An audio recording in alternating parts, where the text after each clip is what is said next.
నమస్తే friends, welcome back to Khyati vibes. అందరూ ఎంతగానో ఇష్టపడేటువంటి టమోటా ములక్కాయ కూర 10 మినిట్స్లో ఏ విధంగా చేయాలి అనేది ఇప్పుడు చూస్తాను. స్టవ్ మీద ప్యాన్ తీసుకుని ఆయిల్ వేసుకుని ఒక ఆనియన్ దోరగా కలర్ చేంజ్ అయ్యే వరకు కూడా వేయించుకుని సన్నగా కట్ చేసి పెట్టుకున్న టమోటా ముక్కలు వేసి ఈ విధంగా మగ్గించుకోవాలి. సాఫ్ట్గా ఎంతవరకు ఈ విధంగా చూసారా, ఎంత సాఫ్ట్ అయిపోయాయి కదా. దీనిలోకి ముందుగా కట్ చేసి పెట్టుకున్న ములక్కాయ ముక్కల్ని వేసుకోవాలి. వేసుకుని మీడియం ఫ్లేమ్లో బట్టి మగ్గించుకోవాలి. ఈ విధంగా మగ్గాలి. ఇప్పుడు దీనిలోకి 1 స్పూన్ సాల్ట్, సరిపడినంత చిల్లీ పౌడర్, కారం వేసుకుని ఈ విధంగా ఒక 10 మినిట్స్ మూత పెట్టి మగ్గించుకోవాలి. ఇప్పుడు ఈ విధంగా మనకి మగ్గిపోయాయి కదా.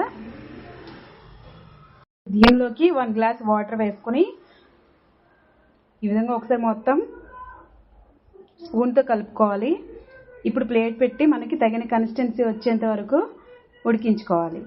చూసారా, అందరూ ఎంతగానో ఇష్టపడి ములక్కాయ టమాటో కర్రీ రెడీ అయింది. నాకైతే ఈ విధంగా చిక్కటి గ్రేవీతో బాగా రెడీ అయింది. మా ఇంట్లో అయితే చాలా బాగా ఇష్టపడతారు ఈ కర్రీకి. చాలా ఫ్యాన్స్ కూడా ఉన్నారు.